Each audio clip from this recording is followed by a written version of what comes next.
Olá, tudo bem com você? Eu estou mais uma vez nas dependências do Coworking Matão, salas compartilhadas. E a nossa entrevistada de hoje é a Esther Pires. Muito obrigada da sua participação aqui e aceitar o nosso convite.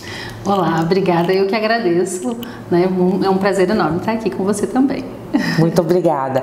A Esther tem um currículo muito interessante, olha só. Ela trabalha com atendimento psicopedagógico, atendimento neuropsicopedagógico, atendimento pedagógico especializado, atua também na área de avaliação de potencialidades e possíveis dificuldades e defasagens ou transtornos no processo de aprendizagem e neurodesenvolvimento por meio de instrumentos e testes qualitativos e quantitativos, jogos pedagógicos e ludicidade. Trabalha também com orientação familiar, orientação escolar, atendimento pedagógico especializado. Também atua no setor de, não sei se é setor, se é segmento, que eu posso chamar assim, né? De estimulação cognitiva precoce para a educação infantil, organização de rotina de estudos e conteúdo escolar e alfabetização. A formação da Esther é pedagoga, psicomotricista, alfabetização e letramento, psicopedagoga clínica, neuropsicopedagoga clínica com especialização em TDAH e dislexia e descalculia, TEA, autismo e ABA. Olha quanta coisa a Esther trabalha, né? É um monte de especialidades aqui que com certeza você que tem criança, você que tem adolescente, serve para adulto também, né, Esther? Sim, né? A avaliação e a intervenção nas áreas da aprendizagem, porque nós nunca paramos de aprender, né? Então é tanto para criança, a estimulação precoce é para criança mesmo de 2 anos até 4 ou 5 anos, é a estimulação precoce, cognitiva precoce. Mas as demais, avaliação, intervenção, em todas as áreas, né, é para criança e para adulto. É claro que tem diferença, né, quando vai ser avaliado uma criança, adulto, idoso, né, que aí tem a síndrome de degeneração cognitiva, né, de células cognitivas, também há avaliações específicas para idosos, né, e intervenção específica também. Muito bacana. Mas hoje a gente vai direcionar um pouquinho essa conversa, tá bom? Então, primeira coisa, eu gostaria que você explicasse aqui pra gente qual é a diferença, né, se é que existe essa diferença entre psicopedagogia e neuropsicopedagogia. O que é uma coisa, o que é outra coisa?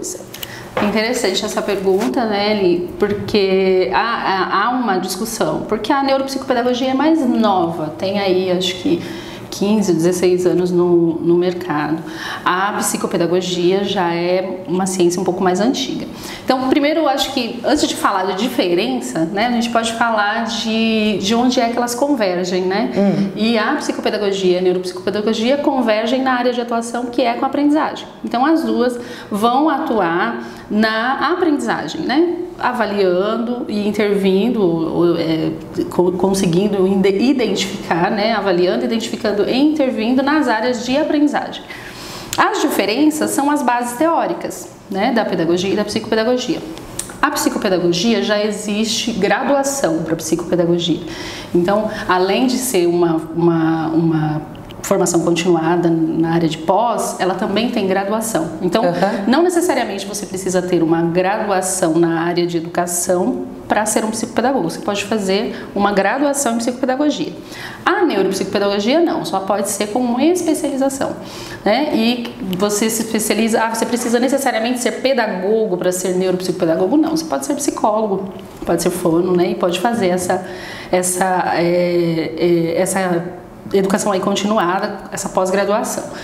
A diferença é que as duas têm como base a pedagogia também, porque a neuropsicopedagogia, ela toma como base a neurociência aplicada à educação, mas a psicopedagogia se baseia na psicologia comportamental, na psicanálise, na psicogênese, então é na área mais comportamental. Ela usa até um pouquinho da antropologia na conceituação para avaliação do indivíduo, né? A neuropsicopedagogia já utiliza o aspecto da psicologia da psicologia cognitiva. Então ela analisa as cognições, né? O que é a cognição? É os processos mentais para a aprendizagem. Então ela se baseia mais nessa questão dos processos mentais, analisa como o indivíduo aprende através do sistema nervoso, né? Então, entendi. Acho que basicamente são essas duas diferenças, né? As duas convergem que atuam na aprendizagem, né? Do indivíduo, tanto a criança quanto adulto, adolescente, né? De acordo com o desenvolvimento, né? Humano aí, de cada fase do desenvolvimento humano. Então, ela vai atuar na aprendizagem, né? Porque às vezes a gente para na aprendizagem na questão escolar, né? E não, a gente aprende toda hora, em todo lugar, né? Sobretudo nesse momento que a gente vive 100% conectado, não é, Esther? Exatamente, exatamente, né? Então nós estamos aprendendo o tempo todo, coisas novas, né? Estamos aqui hoje e estamos aprendendo coisas novas. Então a neuropsicopedagogia, quando há uma lacuna, né, nesse processo, porque a aprendizagem é um processo, né? E quando há lacunas nesse processo que acaba impedindo que um indivíduo adquira um novo saber, né? Então aí tanto a psicopedagogia quanto a neuropsicopedagogia atuam para que essas lacunas sejam preenchidas. Agora, a abordagem é diferente, né? É diferente. Então, se alguém escolhe, né, atuar só em uma das duas áreas, ela vai conseguir intervir para a aprendizagem do indivíduo da mesma forma. Correto. Né? A neuropsicopedagogia vai um pouco mais para os processos mentais, né? A psicopedagogia mais para as relações humanas, né? Então ela vai avaliar o indivíduo, a questão da aprendizagem mais baseada nas relações humanas, que é a psicologia comportamental, a psicanálise, né, de Piaget, a psicogênese, né, de Piaget. Então ela vai mais para essa vertente aí da psicologia. Ok, então agora a gente entendendo essa colocação, então eu gostaria já que você me explicasse como que consiste uma avaliação neuropsicopedagógica. A avaliação, então, inicialmente a primeira coisa que nós vamos avaliar, mesmo que seja um neuropsicopedagogo ou um psicopedagogo, ou que tenha as duas formações, você vai avaliar como é que esse indivíduo se relaciona com a aprendizagem, né? Então isso começa, a criança não está em idade escolar, então o que é que eu vou analisar? Como é que ele se relaciona com a aprendizagem lá na aprendizagem como bebê, né? Se essa criança, ela rola, ela se levanta nos dois braços, então eu vou fazer uma avaliação psicomotora dessa criança, porque ela está na fase de desenvolvimento psicomotor, né? Não da fala, ainda não está na fala, ainda não está na escrita, ainda não está na leitura, né? Então eu vou avaliar de forma os precursores da aprendizagem, que a gente chama, que é a parte psicomotora. Se a criança já está na fase escolar, o que eu vou avaliar? Né? Além do comportamento dela, além do histórico familiar, além do histórico médico, que é importante, né? Eu vou avaliar qual é a relação dela com a leitura, com a escrita, com a matemática. Essas três questões são extremamente importantes.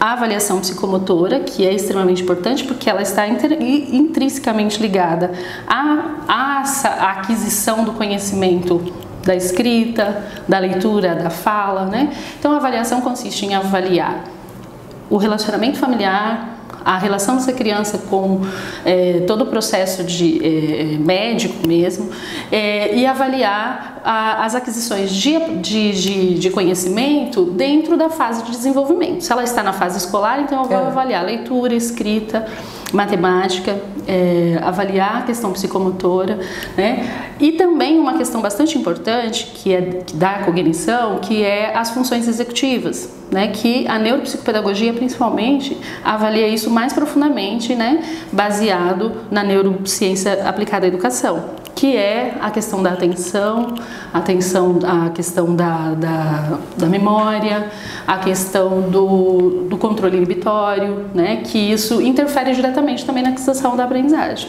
Correto. Olha que interessante, parece uma coisa tão simples, né? Mas a gente precisa realmente ter esse conhecimento, né? O conhecimento do desenvolvimento humano e das fases de desenvolvimento são, assim, extremamente importantes nesse olhar, né? Porque não adianta eu ter lá vários instrumentos, é importante os instrumentos de avaliação, né? Instrumentos normatizados ou não, são importantes, mas também conhecer o desenvolvimento, para eu saber que instrumento eu devo usar para cada fase do desenvolvimento, a gente não chama nem de faixa etária, né? Porque faixa etária vai falar de idade, né? Mas fase do desenvolvimento, né? Porque dentro de uma faixa etária, crianças podem ter a mesma idade e ter desenvolvimento cognitivo, motor, muito diferente, né? Ok.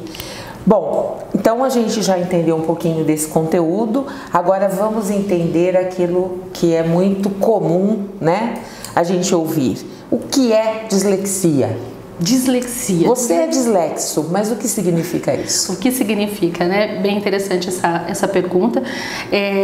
Quando nós avaliamos, dentro do conceito de avaliação, né, nós avaliamos as potencialidades e também as dificuldades, né?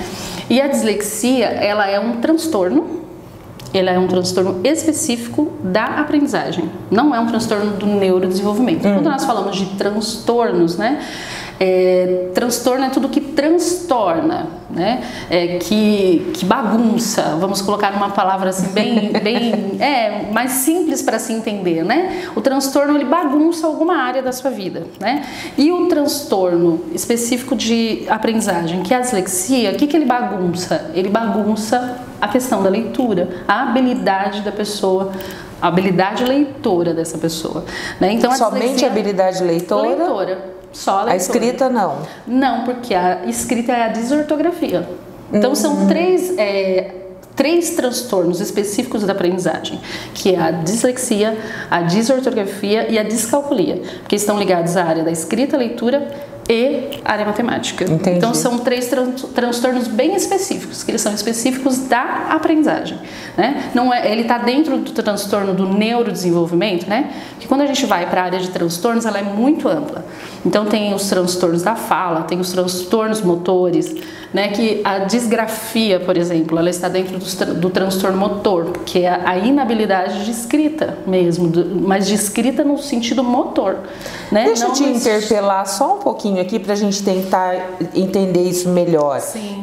Quando a gente fala de dislexia, isso está diretamente ligado, por exemplo, na dificuldade de aprendizagem, no transtorno do neurodesenvolvimento e alguma síndrome? Ou são coisas distintas? São coisas diferentes, né? O transtorno e a síndrome são duas coisas diferentes, né? Se a gente for classificar aí através do CID-11 ou do DSM-5, que são vamos dizer assim, que são a carta magna aí das doenças, né, dos transtornos e das síndromes. Então a gente vai ter 4, acho que, classificações que são importantes, que é doença, síndrome, transtorno e...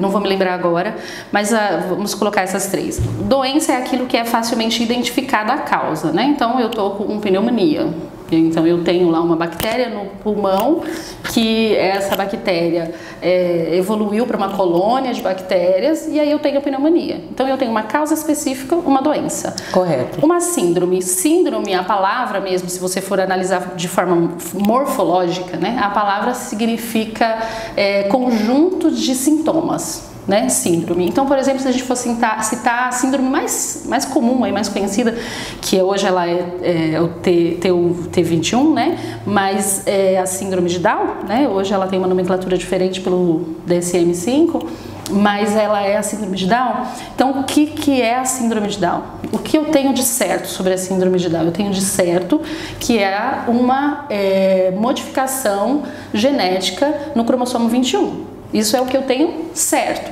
Agora, os outros sintomas, não existe uma causa específica. Por que esse cromossomo é modificado?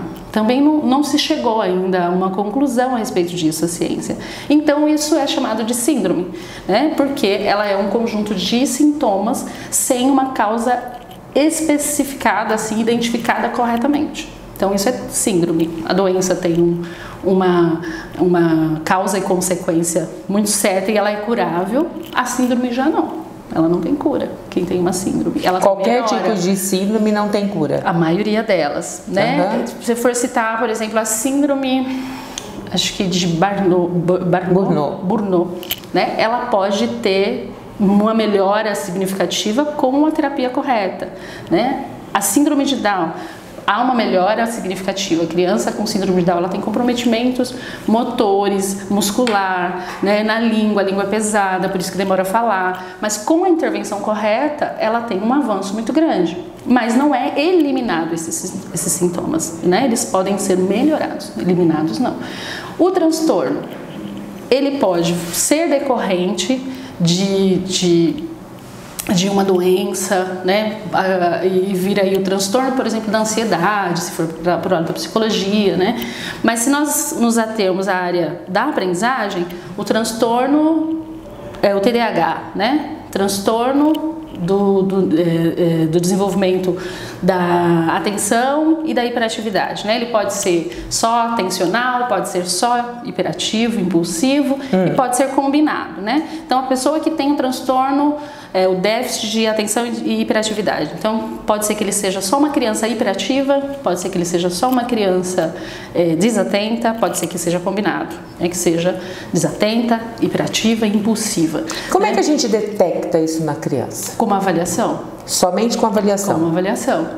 A psicopedagogia e a neuropsicopedagogia conseguem avaliar e fazer um rastreio dos sintomas, né? E quem dá um laudo é o neurologista, ele que lauda, né? Porque através de exames de imagem neurológica para bater o martelo, vamos dizer assim, né? Correto. E realmente laudar.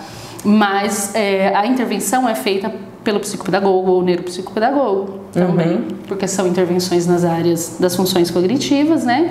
Que é a área de atenção, a área de memória, a área de controle inibitório, que vai melhorar a vida dessa pessoa. Então o transtorno também não tem cura, né? Que é o caso do TDAH, é o caso do TEA, né? Que é ainda mais amplo, o TEA. Vamos falar um pouquinho dele? Vamos falar? Então vamos. Vamos deixar bem claro essa questão, né? O que é, você já explicou aqui a questão dos transtornos, das síndromes, mas eu acho que é importante a gente deixar isso bem explicadinho, a questão da dislexia, do TEA e TDAH. Porque uma coisa importante é que os transtornos e as síndromes, elas são de causas internas, né? Neurobiológicas, e a dificuldade de aprendizagem, simplesmente uma dificuldade de aprendizagem, ela é de causa externa, né? Pode ser uma causa familiar, né? A criança está passando, os pais estão se separando, mudou de cidade, mudou de escola, ou uma inadaptação da escola, né? Porque é tão importante isso, né? Às vezes a gente não dá importância a isso, mas os indivíduos são diferentes e às vezes a criança não se adapta àquele estilo de escola, àquele ambiente escolar e ela tem dificuldade de desenvolvimento na aprendizagem. E aí, né? Às vezes é até importante, né? Há pessoas que fazem a avaliação para saber se a criança é compatível com aquele tipo de escola, com aquele estilo de ensino daquela escola, né? Porque as escolas adotam metodologias diferentes. Então, às vezes, você não é compatível com aquela metodologia, né? E acaba tendo dificuldade. Então, isso é só dificuldade, quando a causa é externa. O transtorno e a síndrome são causas internas, né? Que ou é do neurodesenvolvimento, físico, motor, biológico, né? E aí são as síndromes e os transtornos. Correto. Certo? Muito bom. Então, ficou muito claro. A gente precisa falar mais alguma coisa sobre isso? Tá bem? Eu acho que fica claro. Tá bom. Tá bom. O tempo passou, né? A gente já cumpriu a nossa meta aqui e já fica o convite para uma próxima oportunidade. Tá certo. Tá bom? Pra gente conversar mais. Muito obrigada. É um assunto bastante interessante, né? E acaba consumindo ao mesmo tempo. Com certeza. E a gente fez uma provocação com você que está assistindo a gente aqui, ó, porque tá muito gostoso esse cantinho aqui. A gente tá toda hora bebericando aqui na caneca, mas a gente tá tomando um café delicioso, um cappuccino muito bom, aqui. Que foi, claro, uma cortesia da Duck Bill. Então, se você quer provar algo diferente, saboroso, um chocolate quente, um cappuccino, um café, um pão de queijo, um cookie, compareça aqui no Duck Bill. Fica aqui pertinho do cowork. que tá. E a gente só tem a agradecer a Duckbill por esse café gostoso que a gente está tomando aqui. E a gente se despede. Esther, muito obrigada por você estar conosco. Você tenha um bom final de semana. Obrigada. E até o próximo programa. Este aqui e outros programas, outras notícias estão disponíveis lá no portal Matão Informa. Um excelente final de semana para você, Esther. Bom final de semana. Obrigada. E até o próximo Café e Diálogos.